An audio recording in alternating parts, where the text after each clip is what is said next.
we should be. Let me double check.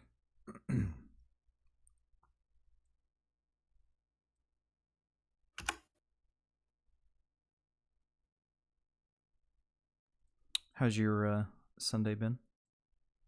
Nice and relaxing. Did some shopping. Did some relaxing. Did some Japanese. Nice, nice. Still need to do some cooking. I'll have to do that tonight. I've got my Make it nice. whole meals planned out for the rest of the month. Planned out. Mm-hmm. Well, what's And over half of it made. Because I do have over half your meals made. Because that pork butt I made for carnitas made a lot of pork, or pork shoulder rather. You're gonna eat pork shoulder for 2 weeks straight? No, I'm having it. I had it. Well, yes, because I had it last week, and I'm having it this week. But the week after, I'm having something else.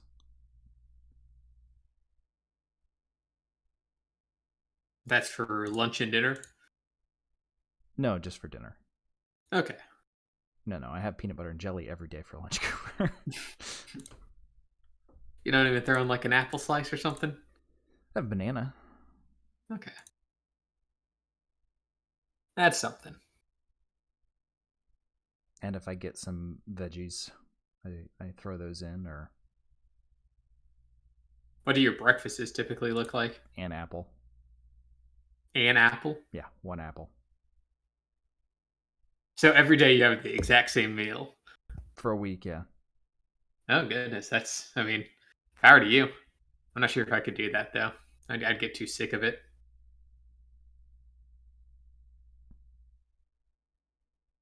Sometimes I shake it up. If there's a cheap avocados, I'll do avocado tomato sandwiches for lunch. Ooh, that sounds pretty good. I've only done that twice, though.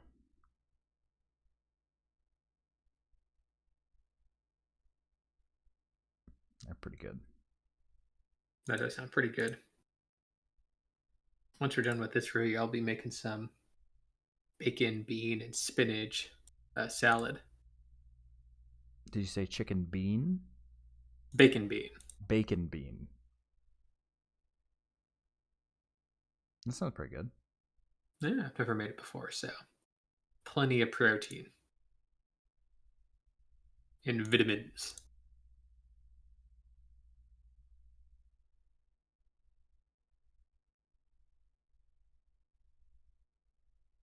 That should be nice and yummy. In my tummy.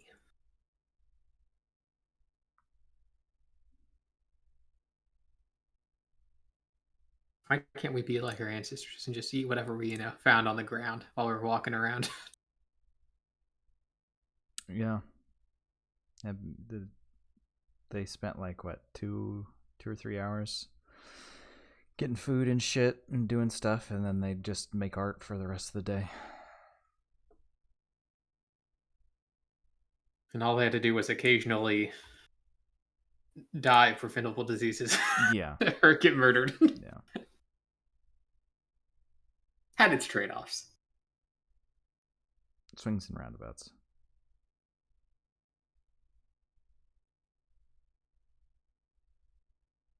All right, we jumping into it? Yeah, sure we can. We should. We say we go live at 7. Huh? We say we go live at 7. Well, yeah, we did. Oh, we're live right now? Yeah, I told you we went live. Oh, I had my brain completely... This is the pre-show chatter, Cooper, Edit. I thought this was the pre-show. I thought we were just talking. No. I was about to reveal my deepest, darkest secrets to you. You didn't say anything you regret. We can roll on into it. It's going to be pretty quick today, I imagine, since we don't have to do any history. That's true.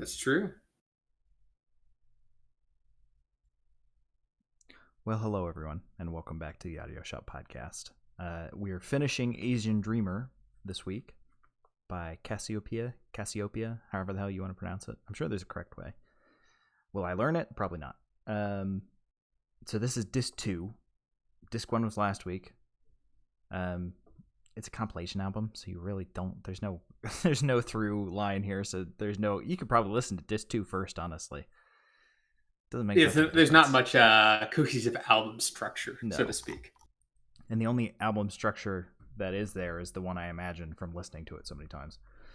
But yeah, you want to hop right into the first track, Cooper, since we don't really have any history, because no point in beating a dead horse. We can. I mean, I guess we can. Yeah. So we jump to the first track of track 2, which would be track number 11. Yeah. But looking up real quick first, just in case, Casiopea is a Japanese jazz fusion band that's been around since 1976. And this album came out in, when did it come out? 1994. And it's a compilation of their first group songs played by the second group. So there you go. That's really all you need to know. If you want more in depth. 1994. That was the year you turned 30, right, Sam? Mm-hmm. Good year. I used up the last of my Cuban cigars that year too. Since Reagan banned them. Very topical. Yeah. Well, yeah. I'm just recalling the year. That was the most notable thing that happened to me that year. We can jump into track number 1. Looking up. 11. And track number 11. Track number 1 of disc 2. Yeah, we'll just say 11. We'll just go with the album. Yeah. And this comes from the album Photographs. Photographs. It's a nice bit of good acoustic to start us off here. It does just kind of loop in the backing track, which I would like to see more of it in, but it's a compilation. There's other songs that fill that need, but it does combine very nicely with the strings and classical piano. Yeah, it's a very sunny song. Like that kind of acoustic backing kind of remains the through line. And of course, the ascending and descending bass line is always in the back. But really the main focus is this kind of jazzy piano that's kind of free-forming over the top of everything. Mm-hmm. And we do get a nice little acoustic solo around the 240 mark. So my wish was granted. It's almost a little Spanish guitar-esque. Mm-hmm. Yeah. Which I think helps allude to the sunny disposition of the song. And it's got pretty good progression as well. I thinking back to last week, and just how many times I've listened to this album, not a lot of the songs really feel like they grow. They've got the little starting thing. They usually throw in a couple of solos and then they end it. But this one felt like it had quite a bit of growth throughout, which I really liked.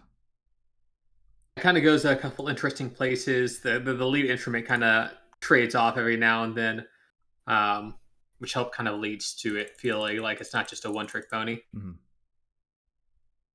Yeah, it's a very fun light song to start disc 2. Jump into track number 12, if you're ready, Coob. Yes, track number 12, Conjunction. Conjunction. Now that's a different Japanese jazz fusion, but I didn't realize they were Japanese jazz fusion as well. Yeah, Schoolhouse Rock, very very little known fact. And this one comes from the album Sun Sun. Sun Song? Sun, as in the star. Sun. Yeah. SUN. Okay. This one is much faster paced. Compared to the previous one. Not the fastest in this section, but quite quick. It's a dance beat at times. It's pretty frantic. Where the guitar is really just jumping all over the place. Mm-hmm. Though it's matched pretty energy wise with the bass guitar and the piano playing as well whenever that jumps in. About halfway through the song. This is also, I believe, the shortest song in the album. It's like less than 3 minutes long. Yeah, I was getting into it, and I'm like, oh, it's over. Like I wasn't prepared for it to be over so quick. To be fair, it expends a lot of energy in that short amount of time. Very true. Yeah, we get some nice strong bass mixed in there as well. But it's the way the bass is played on this whole album. If there's one constant line, it's that filter on the bass where it's almost like your vision's slightly blurry, but for your ears. So, I mean, so it's kind of muffled. I guess muffled is the ear equivalent of blurry, right? Yeah, but muffled implies that there's some drop in volume. This is just, it's kind of muddy.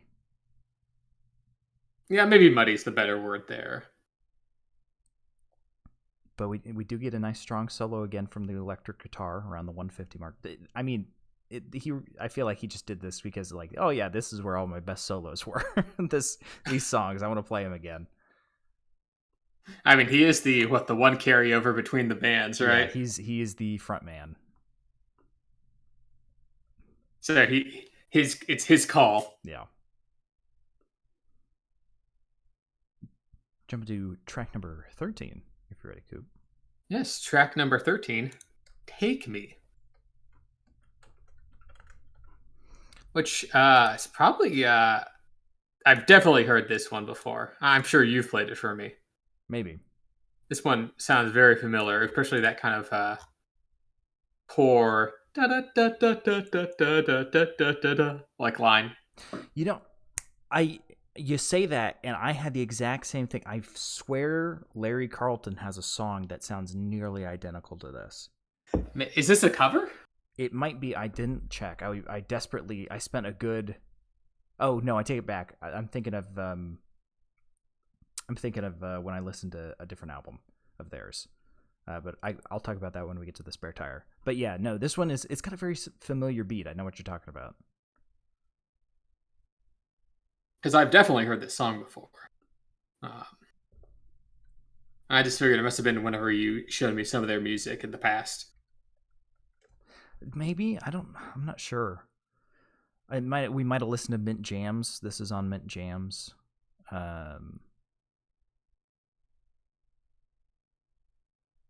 Yeah, I'm not sure where you would have heard it other than that.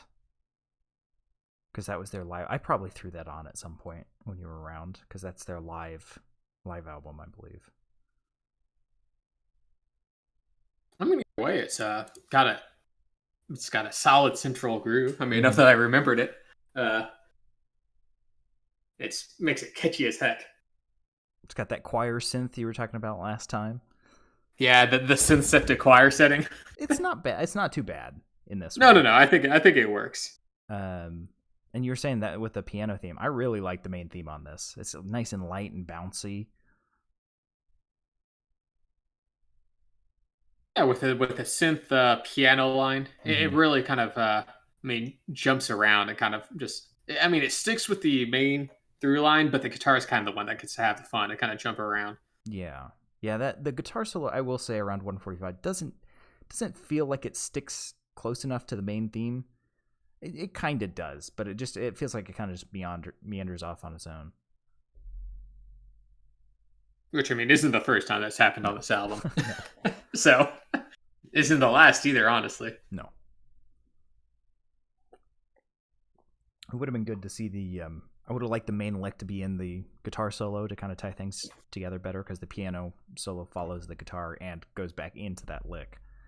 So it would just been nice to have a little bit more cohesion, but they're doing jazz fusion, so throwing a bit of that freeform jazz in there, I guess. Freeform jazz. Yeah. Jump to track number 14. Yes, track number 14, Down Upbeat. And I forgot to mention, the last song, Take Me, was from Superflight. And this track, Down Upbeat, is from the album Down Upbeat. Oh, self-titled. Mm-hmm. Well, it is certainly upbeat. We almost got a bass solo. It was so close. It was really close. This would be the song to do it, honestly. Yeah. It's a very, very stylish song. But it was just, they dropped everything else out but the bass backing for like a good couple of seconds to tease you. And then the guitar comes in, and then the real solo, the synth shows up to play the real solo.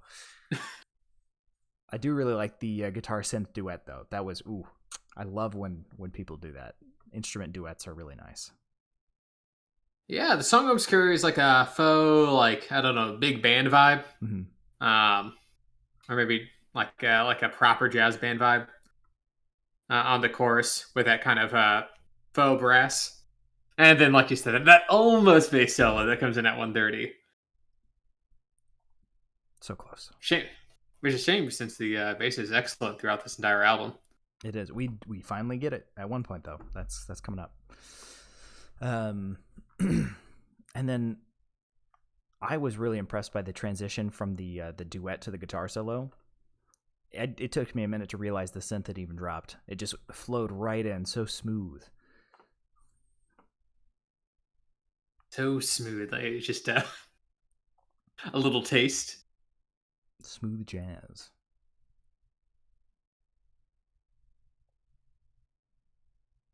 Yeah, no, I mean this is a fun little song that just carries some decent energy on it. Yeah. We moved to 15 if you're ready. Yeah, track number 15, The Continental Way. And this track is also from Down Upbeat. Apparently, The Continental Way is a pan flute. I will say it does kind of... Or something adjacent to it. Does give you the feeling of driving down a highway at sunset at the start of this. Oh yeah, and then that flute mixes up the instrumentation a little bit as well. Nice to have a little, something to jazz it up, you might say. What, this album hasn't been jazzy enough for you? No. I'm just saying how you say, instead of saying spice something up, you say jazz it up. Okay. I was making a pun. Is it a pun if it's actually referring to jazz? Yeah, because I was using it in the terms of saying, to spice it up, add something fresh. And another way of saying that is to say jazz it up. Double meaning. Is that the Continental Way? I guess so. We'll say it is. We do get a little bit of bass and guitar solo at the 3-minute mark. I guess it's more of a duet than a solo. And occasionally that piano comes in and hits some of the same notes. That whole sequence is just great. Yeah, it's got a real arcade racer soundtrack vibe going on. Almost approaching kind of vaporwave-esque at points, but not quite. Of course, it goes to the vaporwave realm. Yeah.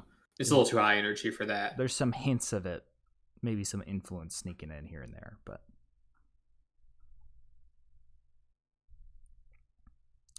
we can then move on to track number 16, Coast to Coast.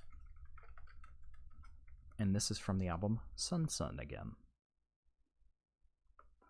Which one? This one certainly has a pretty glittering vibe to it. Sparkling vibe, if you will. Yeah, we get the ethereal almost, because we've got the really airy synth, and we've got a synth choir again as well.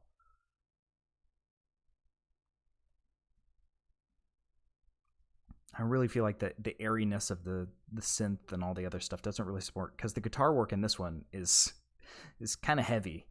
It's just really going at it, and the backing track doesn't quite live up to it, I feel.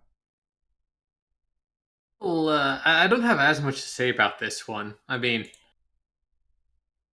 obviously, Casiopea has a pretty particular style that they stick to throughout this album. Despite it, essentially being songs from across their discography or their earlier discography. I'd say the sound is pretty consistent across the way. And that definitely shows in this song. Yeah, it's a fine song, I think. It's fine. Just nothing too interesting to stand out on my case. Nothing right home. Jump into track number 17. Yes, track number 17. Twilight Solitude. Oh, excuse me. This one's got some... this is why Twilight... Speaking of Twilight. Yeah, it's putting me to sleep. But this one has some more of that fantastic guitar filter, like that was used in Hoshi Zora earlier in the album. It's such a good laid-back, jazzy kind of sound. Yeah, it's got this almost kind of farty bass going at the bottom. Mm-hmm. with this, nice piano, and it's a much sleepier song, much slower paced song. Yeah, it's very minimal as well. I really feel like that guitar mixed with the piano and just a little bit of stuff sprinkled everywhere else, kind of peeking its head up every once in a while is a really nice touch. It's nice to have something a little bit slower. Yeah, it's definitely a more low key song, especially compared to everything else on this album. And this one was from Down Upbeat as well. I forgot to mention. No, it's up the energy a little bit, which I appreciate. Mm-hmm. Gemini II track 18. Yes, track 18, Swear. And this is from Crosspoint. Which is still kind of keeps the laid back vibe, but certainly a lot more soft rock. Maybe even approaching yacht rock, with kind of this fretted guitar feel and this keyboard that's kind of playing the vocal line on this one. Kinda, yeah. I will say I'm not a big fan of the synth settings on this one. A little too tropical. Yeah, it's or more kalimba-esque. Yeah, trying to be a marimba and a steel drum. I will say the solo though, around 225, it really it shines there, but just elsewhere it's kind of like that setting feels a little bit odd. The beat is great, but the setting is just kind of like a little putting me off of it a little bit. Yeah, maybe it was just used for that solo at the 2:30 mark, like you said. Mm-hmm. It'd be a little more special, but it's kind of ever present throughout the song. Yeah. So it kind of loses a little bit of its vibe.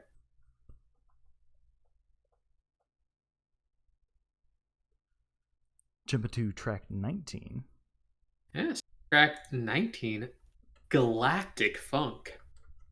Which, this song, I think, lives up to its name. It really does. And this is also from Crosspoint. I mean, this is the baseline song. Mm-hmm. That's not a jazz guitar at the start. That's like he does a rock solo at the start of the song.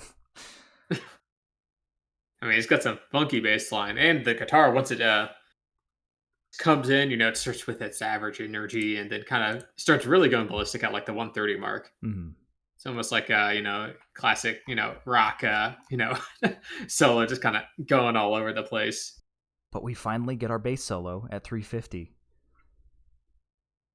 Yeah, it's an actual, honest to goodness bass solo, where it's just the bass and drums. My issue with it is it comes right after this weird drum break thing that they try. It's similar to what they had in Domino Line. That drum breaks are rad. The drums are great, don't get me wrong, but it's the weird big hits and pauses right before the drums kick off that's just a little bit awkward to me. A little bit maybe, but I like the drum break into the bass break. Yeah, no, the drums are fantastic. It was just that instrumental, like where they're trying to do something like Domino Line, but it didn't quite work here. But so, otherwise, it's a good bass. It's a good bass solo. Yeah. And jump to track 20 if you're ready, Coop.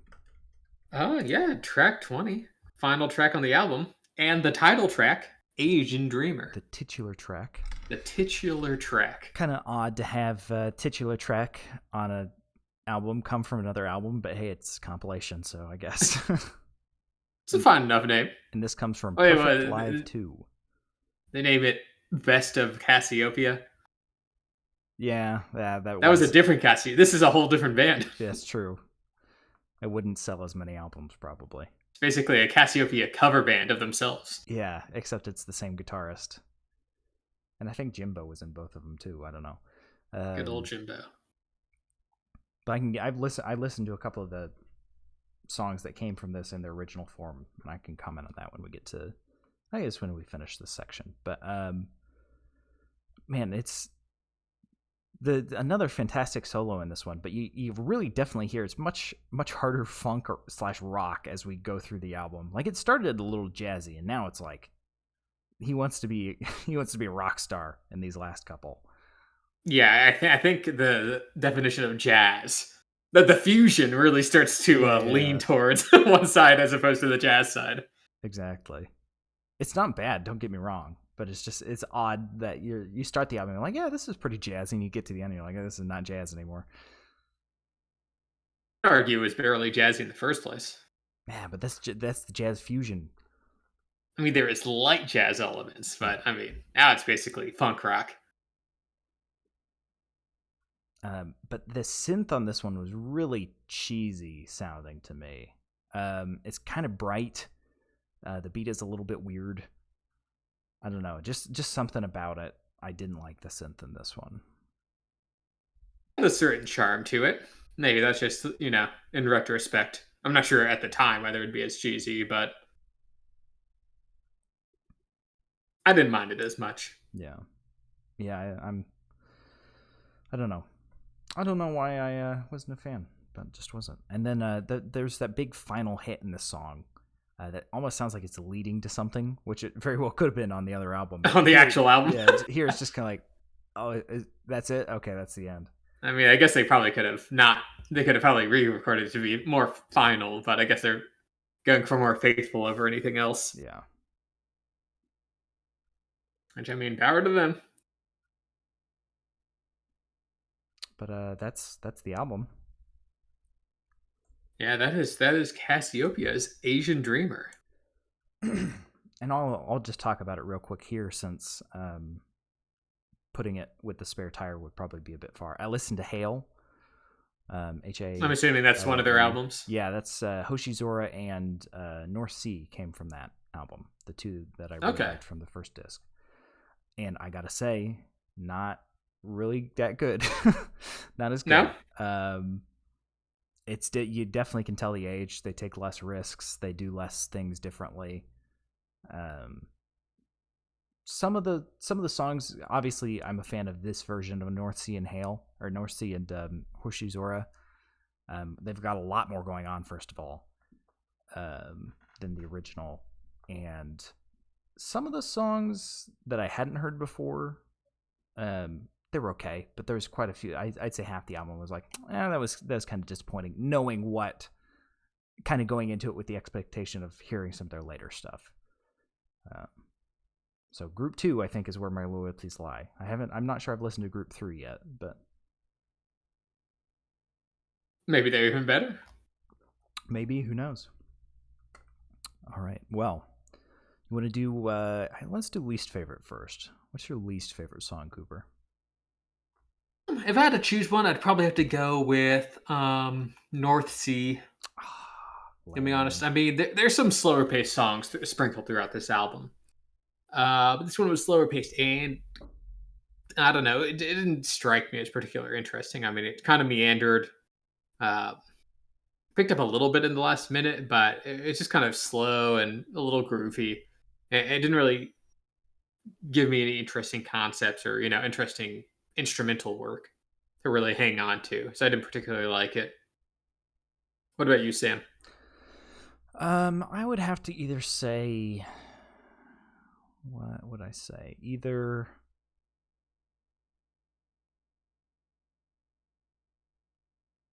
well, I was looking at it and I just lost it in the list.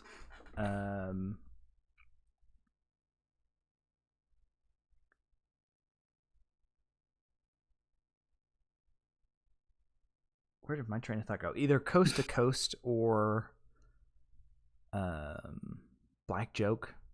One of those two. I mean, they're still fine songs, so I'm not going to pick one between them. But one of those two is just the weaker ones on the album, in my opinion. Completely understand.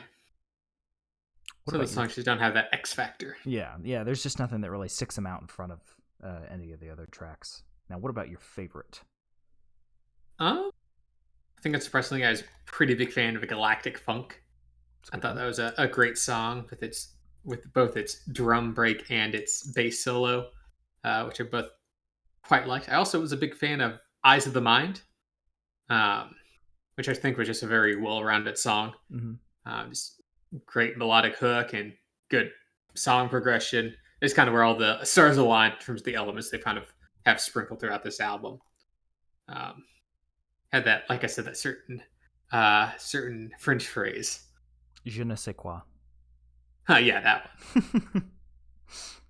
Now, what about you, Sam? My favorite has got to be Hoshizora.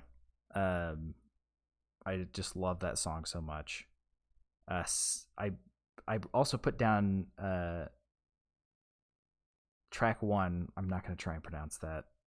Do you want me to pronounce it? Yes, please. I do the French, you do the Japanese. Asayake. Thank you. Asayake. That one's good. And then I also really like Twilight Solitude. I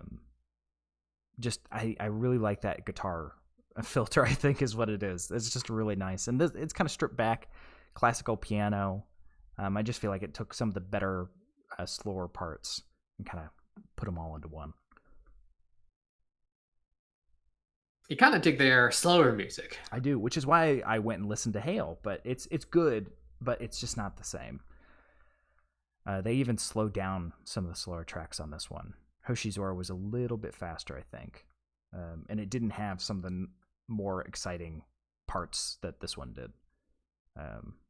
So I just got to hunt for their Series 2 slow stuff, I think is what it is. Well, I mean, they've got plenty of albums. Yeah. So you've got a lot of material to work through. I should probably queue up a list of the albums and just start working my way through them. Well, that's the songs. Now, Cooper, we got to rate this. That's true. We do have to rate this.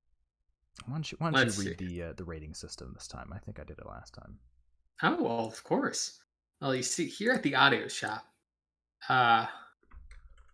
me and Sam, we grew up on Transformers, the Michael Bay movies. Yeah. I turned 30 in 1994 and then Benjamin Button my way back to being a child. Yes, it did. Came out. Shia LaBeouf, Megan Fox, Michael Bay.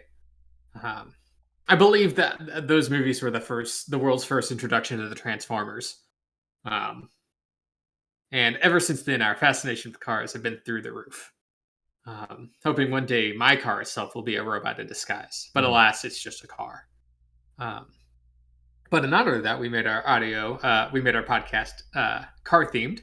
And as such, so is our rating system, where at the tip top, the cream of the crop, you got showroom. This is the best of the best, Show it to your friends and family, show it to strangers, show it to your enemies. You like it so much. And then at the very bottom, you got scrapyard. This is bottom of the barrel, just junk, throw it out. It's not even worth trying to sell, right? You just want to trash it. And then in between, you got like new, fixer upper, use rental. We might give it like a high or low depending on how we're feeling that day. So, Sam, all that being said, how would you rate this album? I think I'm going to have to give it a very, very high like new. I want to put it in showroom, but it's just not quite there. I would still recommend anyone listens to this because I love this album, but it's just this little something. I don't know what it is. There's just a little something that needs to push it up over the edge. But yeah, I think on a different day maybe I could give it a low showroom, but right now, like new. What about you? Go a little lower. I have to give it a high fixer upper. Bordering on low like new. I think it's got a lot of good ideas, a lot of good songs on it, and obviously all the performers, all the instrumentalists are very good at what they do. Not sure if they present enough new ideas for the entire 20 track album. Which, I mean, part of it's a compilation album, of course, but even with that, you'd expect it to be a little more varied, given they're pulling from a pretty deep back catalog. So I think overall the ideas work, and I like their implementation and their performances. But I kind of wish they did some things more interesting, or maybe kind of branched out throughout some of these songs. As it is, it's a very listenable album, but not something that I think is it might not be able to keep your interest for the whole 90-minute run. I'd still recommend it, just with that caveat of might get a little boring once you get to the end. Yeah, I will also qualify that it is a compilation album. It's not really meant to be sat down and listened to all the way through, but even with that, you kind of expect their best hits to kind of jump around a little bit. This isn't a best of album. This is just a compilation album. I would just, and maybe, this is obviously a second band covering a first band's work within the same band. So I'm not sure how that affected the process or how the original songs sound because I haven't listened through their back I'll tell catalog. you, these sound better than the original. So Okay. you can seek some of them out if you want, but I definitely think this is the better versions of them. I might be biased since this is where I heard most of them first, but So maybe it's just a case of, this is them just kind of perfecting their old songs as opposed to innovating. Um, but, I don't feel like I can honestly give it higher than a high fixer upper, just kind of based on that caveat. Like yeah. you said, perfectly listenable album. And I think it's got some good ideas. It's just stretched for the entire duration of it. You get like a little worn out on it by the end.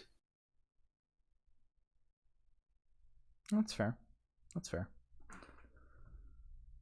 All right, well, that's the album. Now we're gonna roll on over to the spare tire, which is just whatever else we've been listening to this past week. As I already mentioned, I listened to Hail, or Halley, or however you want to say it. Another album by Casiopea, the first group. I think that was really it for what I listened to. Dip my toes into some Larry Carlton as well, in a jazzy mood. Yeah, that's about it. What about you, Cooper? Yeah, I've been listening to some, I think, interesting stuff. Um, Listened through an album by Number Girl. Let's see, which album was that? It was their album, Schoolgirl Distortion. Um, they're like a kind of a Japanese alt rock punk kind of band, which I thought was an interesting take. Because you don't really think of punk rock and the Japanese rock scene at the same time, but I think they got some interesting sounds there. Also, listened to some Sid Leica. I listened to his album. That's Harakuri. He's like a Milwaukee, Wisconsin-based producer. It's kind of this very like grimy, electronic. It's almost like Aphex Twin esque album. Okay. It sounds like what they would listen to in like the real world portion of the Matrix. Okay. It's like dystopian electronic. Yeah. So yeah, those are a couple interesting albums to listen to. Well, sound pretty good. I think I might also be getting into some Japanese city pop. I had one song pop up. What was it? It popped up after I finished the album. I don't know if it's going to show up in my history. Well, it's not going to show up on my phone, but I'll have to look her up again. It was a very, very good city pop artist who I'm probably going to check out some more. Very rarely do I find that this suggested for me turns me on to something. Usually it's just like, okay, yeah, that was nice. I'll go back to my other thing. Thank you. So I'd highly recommend, in terms of city pop, I'm a big fan of Teiko Inoku's Sun Shower. okay. Highly recommend giving that one a listen. It's primo Japanese city pop. I might check it out. I'm scrolling through my recommended albums, and I'm recommended Leonard Nimoy's Two Sides of Leonard Nimoy. Your insistence on humoring Star Trek post-career albums is Hey, it's got the biting you when Ballad you're of Bilbo recommending Baggins on it. I've made you listen to that. you several times. In fact, I see. it's definitely the album is songs as Spock and some songs just as himself. It appears. The first completely song is ruined your highly algorithm. illogical. There's one called Spock Thoughts. I might have to listen to this. I think it goes beyond novelty at that point. They're singing in character of the TV show. I don't know if he's singing in character, but it just might be about that. His thoughts on Spock. Yeah. All right. Well, I think we should call it there. A little bit of a shorter one today, but It was half an album. Yeah, half an album. I think this felt like the shorter half as well, compared to the first 10 tracks. But if you like what you heard and you want to hear some more, you can scroll down on the Twitch and click that picture of Jeff Lynne. He's the guy with the aviators on. I'll take you over to our YouTube where all the past episodes are, minus the Supertramp one that I didn't upload. And if you're on YouTube and you want to listen to us live, in the description is a link to our Twitch. And you can listen to us 8 p.m. Eastern on Sunday evenings, usually. Not next week. And where can they find us on Twitter, Cooper? They can find us at Audio Shop Pod on Twitter. We'll let you know what we're listening to. Like you said, not going to be on here next week. Sam is traveling to Japan to become a part of the 4th iteration of Casiopea. I wish. I can't play an instrument. He's replacing Jimbo. Yeah, on the synthesizer. Never played. I'll learn on the plane. Just press a lot of the different keys really fast, and that basically works. Promise it won't sound like a cat running across the keyboard. But we'll let you know what we're listening to, and like Sam said, usually Sunday at 8 p.m. Eastern. So follow us there, and it'll give you a little sneak peek of what we're going to be reviewing. Yeah, and that's all we got. Thank you so much for listening, and we will see you next time. See you later, shoppies. See ya.